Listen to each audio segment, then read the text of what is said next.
Et en Espagne, c'est la crise qui a fait descendre les habitants dans la rue pendant des mois, vous vous souvenez. Aujourd'hui, le taux de chômage avoisine les 30%. Il faut bien tenter de s'en sortir ailleurs. Pendant des années, les Marocains venaient chercher du travail en Espagne. Aujourd'hui, la tendance s'inverse. Ce sont les Espagnols qui émigrent de l'autre côté de la Méditerranée. Et ils sont 4 fois plus nombreux qu'il y a 10 ans. C'est le grand format de cette édition. Il est signé Dorothée Oliéric et Jean-François Monnier. On aperçoit les côtes espagnoles à moins de 15 km de Tanger. La péninsule ibérique était un Eldorado pour les Marocains. Aujourd'hui, ce sont les Espagnols qui font la traversée. Chassés par la crise, ils viennent chercher du travail au Maroc. Ils étaient 3 000 en 2003. Ils sont plus de 10 000 désormais à résider officiellement au Maroc. Mais en réalité, ils seraient plusieurs dizaines de milliers à vivre dans le royaume chérifien. Sur les chantiers de construction de Tanger, un peu partout, on voit à l'œuvre des ouvriers, des peintres, des maçons espagnols. Martín Sierra a laissé en Corogne, femme et enfants, il y a 3 mois, une question de survie.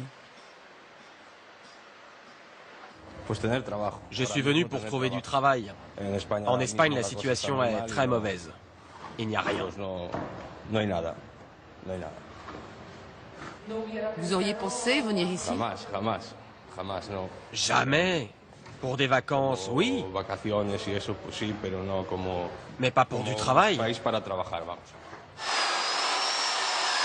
Avant, moi je rêvais d'aller travailler en Espagne. Mais il n'y a plus de boulot là-bas. C'est chacun son tour.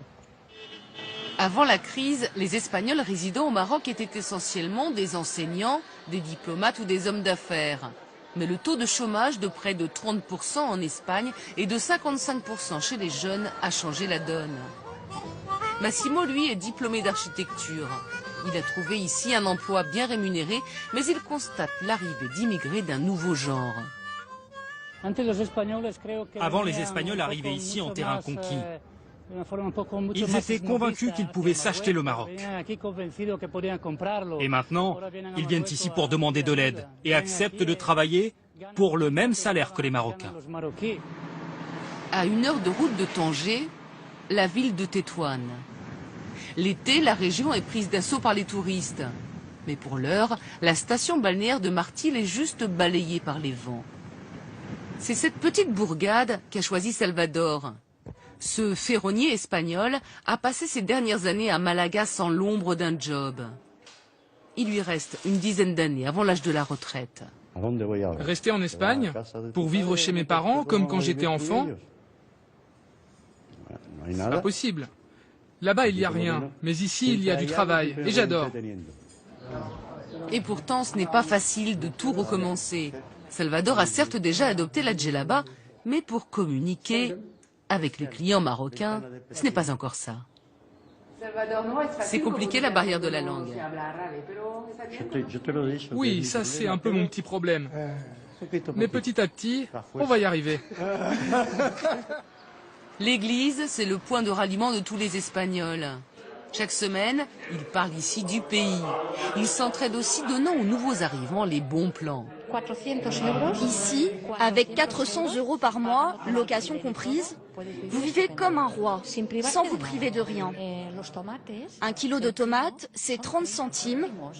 Un thé, un café, c'est moins de 50 centimes. Paco est le président de l'association catholique. Il s'inquiète du nombre d'Espagnols désormais clandestins au Maroc. Il y en a plein en situation irrégulière. On va voir ce qui va se passer. Mais il pourrait bien y avoir des expulsions de ces Espagnols. Il n'y a pas si longtemps, une telle chose était juste inimaginable.